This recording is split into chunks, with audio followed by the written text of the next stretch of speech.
শাকিবের তাণ্ডব সিনেমার নায়িকাকে? তুফান সিনেমার ব্যাপক সফলতার পর পরিচালক রায়হান রাফি তার নতুন সিনেমা তাণ্ডব নির্মাণের ঘোষণা দিয়েছেন। সুপারস্টার শাকিব খানকে সঙ্গে নিয়ে খুব শিগগিরই শুরু করতে চলেছেন সিনেমা নির্মাণের কাজ। তাই অন্তর্জালে নতুন সিনেমায় শাকিবের নায়িকা প্রসঙ্গে শুরু হয়েছে জল্পনা।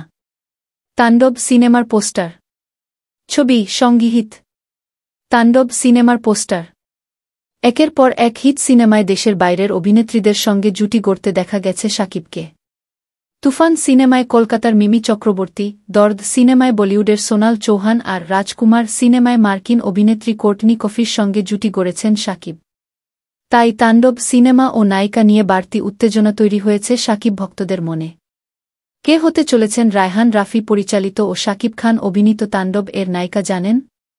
প্রযোজক সমিতির বিশ্বস্ত একটি সূত্রে জানা যায়, তাণ্ডব সিনেমায় অভিনয় করবেন জনপ্রিয় অভিনেত্রী জয়া আহসান। 2013 সালে পূর্ণদৈর্ঘ্য প্রেম কাহিনী সিনেমায় অভিনয়ের পর প্রায় এক যুগ পর একসঙ্গে আবার সিনেমায় জুটি গড়তে চলেছেন শাকিব ও জয়া। জানা যায়, এ সিনেমায় শুধু জয়াই নয়, সঙ্গে থাকবেন আরও একজন দেশি নায়িকা। তবে তার নাম এখনও চূড়ান্ত হয়নি। আইটেম গানেও চমক হিসেবে হাজির হবেন জনপ্রিয় আরও এক চিত্রনায়িকা। খুব শিগগিরই তাণ্ডব এর শুটিং শুরু হবে। চলতি বছরের ঈদুল আজহায় প্রেক্ষাগৃহে মুক্তির কথা রয়েছে সিনেমাটির।